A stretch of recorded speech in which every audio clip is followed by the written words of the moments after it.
Now I will test the PK functions. This blue light is blinking, it means PK is working now. I take this liquid key away from this utility, just like your car. And this is central lock actuator.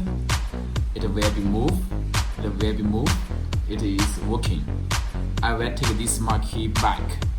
It will move to. It is working also. Now I take this smart key away from here.